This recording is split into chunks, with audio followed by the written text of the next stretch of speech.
Alright, picture this. You walk into a computer store in December, ready to buy some RAM for your PC. You look at the price tag and nearly have a heart attack. That 64GB memory kit that cost $200 back in September. It's now $650. This isn't some small hiccup. RAM prices have exploded by over 240% in just a few months, and some PC builders are reporting cost increases of 500%. We're talking about memory that now costs more per pound than gold. A simple 16GB stick that used to be $50, now it's $140. And if you want something really high-end, like a 128GB kit, you're looking at over $2,000. That's more than a used car in some places. So, why did this happen? Well, the answer is simple but frustrating. Artificial intelligence. Here's the deal. There are only 3 major companies that make most of the world's RAM: Samsung, SK Hynix, and Micron. These 3 control about 70% of global DRAM production. Normally, they make memory chips for everything. Your PC, your phone, game consoles, whatever. But in 2025, AI companies started building massive data centers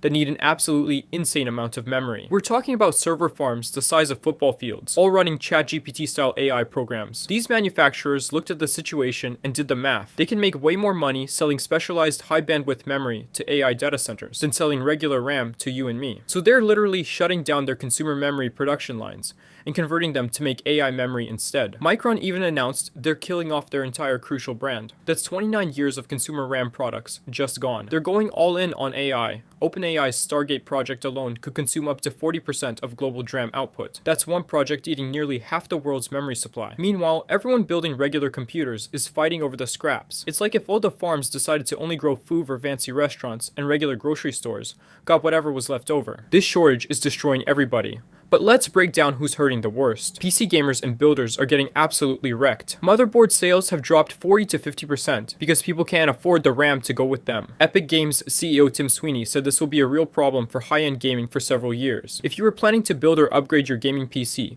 you're either paying double or triple what you expected, or you're just waiting it out. But it's not just gamers. Your next smartphone is going to cost more. Chinese phone makers like Xiaomi are warning that handset prices might jump 20 to 30% by mid-2026 purely because of memory costs. Laptops, tablets, even smart TVs. Anything with RAM is about to get pricier. Graphics card prices are climbing too because GPUs need their own video memory, and that's made from similar chips. AMD and Nvidia are both preparing price increases. Even game consoles aren't safe. Microsoft might raise Xbox prices again, and Valve said memory costs are making it hard to price their upcoming Steam machine. The really scary part? Small companies are getting squeezed hardest. Companies like Raspberry Pi are raising prices, and tiny vendors are seeing RAM costs double or triple. Some might just stop making products entirely because they can't get enough memory or can't afford what's available. It's creating a tech crisis that touches basically everything electronic you own. Okay, so when do prices come back down to earth? Well, sorry to break it to you, but not anytime soon. Industry experts are saying this shortage will last until at least late 2027, possibly into 2028. Why so long? Because building new memory factories takes years and costs billions. Micron announced a $10 billion